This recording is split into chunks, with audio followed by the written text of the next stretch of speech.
Tuhan bersamamu dan bersama rohmu. Inilah Injil suci menurut Lukas. Dimuliakanlah Tuhan.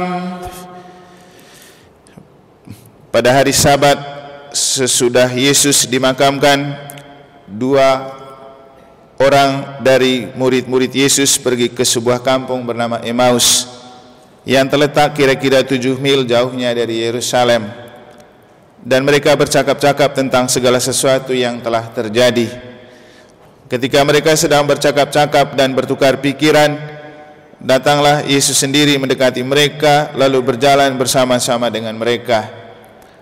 Tetapi ada sesuatu yang menghalangi mata mereka sehingga mereka tidak dapat mengenali Dia. Yesus berkata kepada mereka, "Apakah yang kamu percakapkan sementara kamu berjalan?" Maka berhentilah mereka dengan muka muram. Seorang dari mereka namanya Kleopas menjawabnya, "Adakah engkau satu-satunya orang asing Yerusalem yang tidak tahu apa yang terjadi di situ pada hari-hari belakangan ini?" Katanya kepada mereka, "Apakah itu?" Jawab mereka, "Apa yang terjadi dengan Yesus orang Nazaret? Dia adalah seorang nabi yang berkuasa dalam pekerjaan dan perkataan di hadapan Allah dan di depan seluruh bangsa kami. Tetapi imam-imam kepala dan pemimpin-pemimpin kami telah menyerahkan Dia untuk dihukum mati, dan mereka telah menyalibkannya. Padahal kami dahulu mengharapkan bahwa Dialah yang datang untuk membebaskan bangsa Israel. Tetapi sementara itu telah lewat 3 hari sejak semuanya itu terjadi, dan beberapa perempuan dari kalangan kami telah mengejutkan kami. Pagi-pagi buta mereka telah pergi ke kubur dan tidak menemukan mayatnya. Lalu mereka datang dengan berita bahwa telah kelihatan kepada mereka malaikat-malaikat yang mengatakan bahwa Yesus hidup. Dia dan beberapa teman kami telah pergi ke kubur itu dan mendapati bahwa memang benar yang dikatakan perempuan-perempuan itu. Tetapi Yesus sendiri tidak mereka lihat. Lalu Ia berkata kepada mereka, 'Hai kamu orang bodoh, betapa lambannya hatimu sehingga kamu tidak percaya akan segala sesuatu yang telah dikatakan para nabi. Bukankah Mesias harus menderita semuanya itu untuk masuk ke dalam kemuliaannya?' Lalu Ia menjelaskan kepada mereka apa yang tertulis tentang Dia di dalam seluruh kitab suci, mulai dari kitab nabi-nabi, kitab Musa, dan segala kitab-kitab nabi-nabi. Sementara itu mereka mendekati kampung yang mereka tuju. Ia berbuat seolah-olah hendak meneruskan perjalanannya, tetapi mereka mendesaknya dengan sangat. 'Tinggallah bersama-sama dengan kami, sebab hari telah menjelang malam dan matahari hampir terbenam.' Lalu masuklah Ia untuk tinggal bersama-sama dengan mereka. Waktu duduk makan dengan mereka, Ia mengambil roti, mengucap berkat, lalu memecah-mecahkan roti itu dan memberikannya kepada mereka. Ketika itu terbukalah mata mereka dan mereka pun mengenali Dia. Tetapi Yesus lenyap dari tengah-tengah mereka. Kata mereka seorang kepada yang lain, 'Bukankah hati kita berkobar-kobar ketika Ia berbicara dengan kita di tengah jalan dan ketika Ia menerangkan kitab suci kepada kita?' Lalu bangunlah mereka dan langsung kembali ke Yerusalem. Di situ mereka mendapati ke-11 murid. Mereka sedang berkumpul bersama teman-teman mereka. Kata mereka kepada kedua murid itu, 'Sungguh Tuhan telah bangkit dan telah menampakkan diri kepada Simon.' Lalu kedua orang itu pun menceritakan apa yang terjadi di tengah jalan dan bagaimana mereka mengenali Yesus pada waktu Ia memecah-mecahkan roti.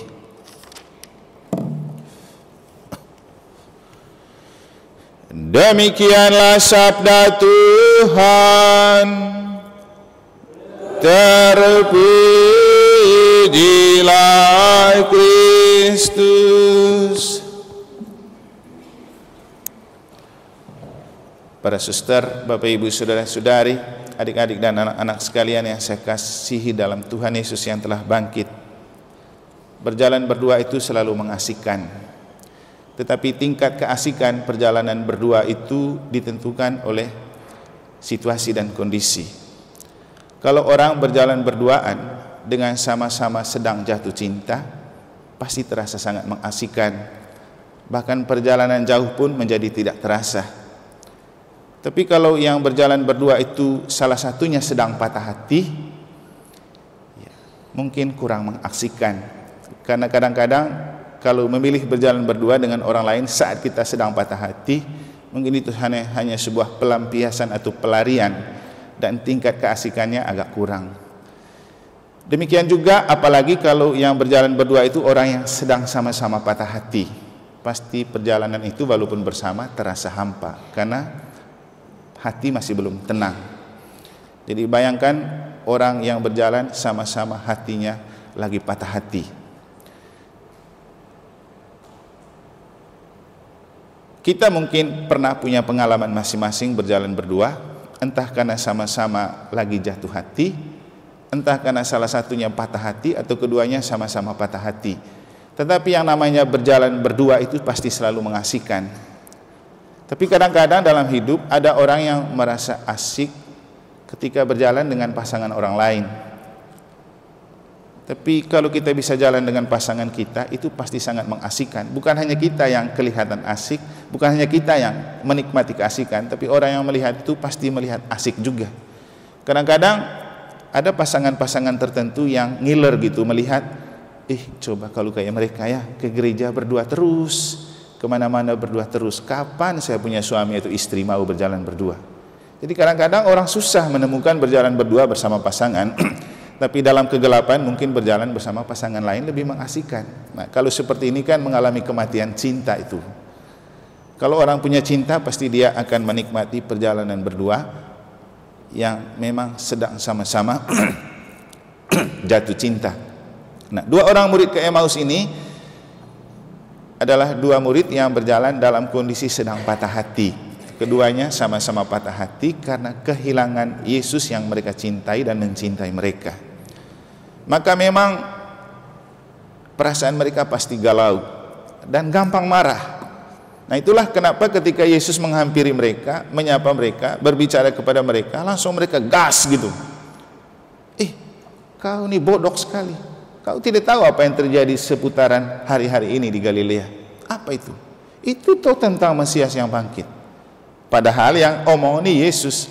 Tapi itulah gambaran orang yang ketika berjalan bersama sedang patah hati, pasti susah untuk mengerti dan memahami apa arti kehadiran orang lain. Nah, bagaimana kemudian Yesus berjuang untuk mereka paham bahwa itu adalah Yesus. Yesus ajak mereka makan, dan waktu mereka makan, Yesus mengungkapkan kembali kata-kata nostalgia yang pernah Yesus ungkapkan kepada mereka. Ambillah, makanlah, inilah tubuhku. Ambillah, minumlah, inilah darahku. Lalu Yesus menjelaskan isi kitab suci. Bapak Ibu, saudara-saudari dan para suster, apa makna kisah ini untuk kita? Hidup itu sebuah perjalanan yang tidak pernah berhenti. Kalaupun kita tidak berjalan bersama orang-orang terdekat, pasti kita berjalan bersama pekerjaan, kesibukan, dan rutinitas. Kadang-kadang keasikan berjalan bersama pekerjaan dan kesibukan bukan hanya membuat kita lupa dengan Tuhan, kadang lupa diri, lupa makan, lupa jaga kesehatan, apalagi ingat pasangan. Apalagi kalau namanya wanita karier ya, karyanya yang lebih penting diperjuangkan. Begitu juga laki-laki yang mengutamakan pekerjaan. Pekerjaannya lebih penting daripada pasangannya. Ya, lebih ngeri lagi kalau laki-laki itu statusnya bos dan punya karyawan-karyawati. Hampir juga dia, tidak semua, mungkin saja dia lupa istrinya karena punya banyak karyawati-karyawati yang hot-hot gitu kan. Kenapa tidak? Tapi untuk kita paling penting bahwa ketika kita keasikan dengan apa yang mengasihkan kita setiap hari, itu yang membuat kita lupa dengan Tuhan. Nah, Bapak Ibu, berapa banyak orang yang datang misa untuk mengerti dan memahami apa artinya Paskah. Kan saya sudah bilang, Saya itu rela tidak kemana-mana. Banyak yang ajak saya untuk jalan-jalan usai Paskah, dan biasanya kami para pastor setelah Paskah itu melepas lelah. Tapi saya memilih untuk tidak pergi karena ingin merayakan oktav Paskah, karena kebangkitan Kristus itu cerita bersambung yang tidak berakhir dengan setelah dia bangkit minggu Paskah cerita selesai. Tidak. Karena ada rentetan peristiwa yang kemudian membuat kita makin percaya dan memaknai arti kebangkitan. Ya. Penampakan diri Yesus kepada Maria Magdalena, kepada 2 orang murid ke Emmaus, kepada para murid yang sedang makan bersama, itu punya arti bahwa Yesus bangkit secara personal untuk setiap pribadi, bangkit di dalam setiap pribadi seperti ia membangkitkan semangat hidup Maria Magdalena yang kita renungkan kemarin. Kali ini kepada 2 pribadi, kali lain kepada sekumpulan orang.